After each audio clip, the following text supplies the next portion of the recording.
This morning, we're also monitoring new tensions in the Middle East after Israel and Hezbollah exchange heavy fire. The attacks represent a major escalation, adding to fears of an all-out regional war. KTLA's Jean Kang joins us live right here in studio with more on the global impacts of this latest fighting. Good morning to you, Jean. Good morning, Megan and Lauren. President Joe Biden watching this international crisis closely this morning with his national security team after reports that Israel launched powerful airstrikes against militant group Hezbollah. Let's take a look.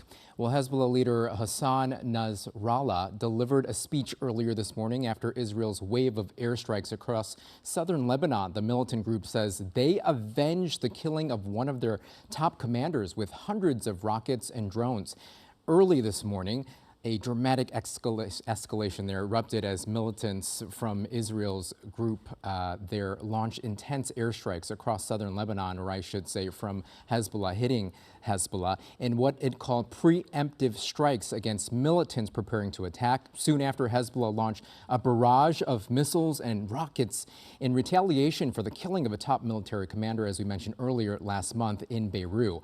Now, the group backed by Iran called these strikes, quote, first phase of its response. The fierce exchange of fire stoked lots of fears of full-blown regional war that could involve the U.S., Iran, and its allies. Reports say at least 3 people were killed in Lebanon's strikes, through Israel reporting that they actually had no casualties on their side, so discrepancies in their reports this morning. Now, both sides have insisted their attacks were aimed at military targets, but the situation is extremely tense. And amid these clashes, U.S. and overseas diplomats are desperately working to broker a ceasefire in the ongoing Israel-Hamas conflict, with new talks taking place in Egypt right now.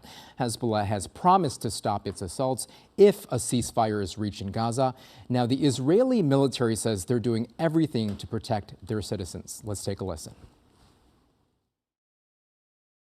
Aggression risks dragging the people of Lebanon, the people of Israel, and the whole region into a wider escalation. Israel will not tolerate Hezbollah's attacks on our civilians. We are operating in self-defense from Hezbollah and any other enemy that joins in their attacks against us. And we are ready to do everything we need to defend the people of Israel. In addition, Israeli Prime Minister Benjamin Netanyahu says that Hezbollah tried to attack Israel with rockets and drones this morning, and that Israeli defense forces removed that threat with a, quote, preemptive strike, handing out crushing blows, destroying thousands of short-range rockets that intended to harm Israel citizens.